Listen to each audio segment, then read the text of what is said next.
We now know that a tragedy recently unfolded at Garrison Petawawa involving a Chinook helicopter. Details were slow to emerge and often contradictory at senior levels. It's time to target what went wrong in the communication plan involving this incident. In the early morning hours of Tuesday, June 20, an RCAF C-147F Chinook helicopter from Garrison Petawawa crashed into the Ottawa River. The initial media report stated that 4 crew members had been on board the Chinook, 2 were injured and 2 were missing. As per the RCAF official statements, the military were working with civilian agencies to conduct a search and rescue operation. Obviously, there was a communication breakdown at the uppermost levels, as later that same day, Prime Minister Trudeau contradicted the official military talking points. Happy to speak with the Chief of Defence Staff last night to express my condolences for the families and colleagues of the members who've been killed. Journalists who were still reporting this as an ongoing rescue mission were shocked at this unexpected quip. While some critics took umbrage with Trudeau's use of the word happy to describe his expression of condolences, I will trust that it was simply uttered in error.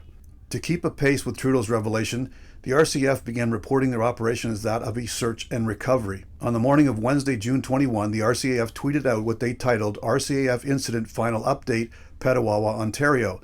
It stated the 2 missing aircrew members from the RCAF CH-147F Chinook that crashed in the Ottawa River on Tuesday, June 20, were found last evening.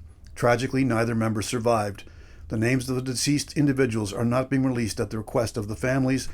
In response to the journalists' questions, the RCAF further explained that they were not going to reveal the specific trade qualifications of the deceased aircrew. Again, someone failed to ensure that Canada's senior elected officials were singing from the same song sheet. Former Defence Minister Harjit Sajjan, currently the Minister of International Development of Canada, retweeted the RCAF final update and added, "My heart goes out to the families and loved ones of the 2 pilots who lost their lives in this tragic helicopter crash.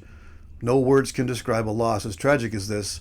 Their service and sacrifice will always be remembered and honored." Somebody in the D&D comms office noted Sajjan's slip-up as he hastily took down the tweet. However, keen-eyed defense reporter David Pugliese had already screen-saved the tweets, and he reposted them. We know from media reports that the tight-knit Chinook helicopter community is mourning, as is the entire Garrison Petawawa. The Canadian Armed Forces is a tiny subsection of Canadian society. 1 in 5 service members is married to a fellow service member, and 1 in 3 new recruits has either one or both parents in uniform. This recent tragic loss will reverberate throughout the entire defense community. I offer my condolences to the family, friends, and comrades of the 2 deceased aircrew and wish a full and speedy recovery to the 2 injured survivors. This has been On Target. I'm Scott Taylor.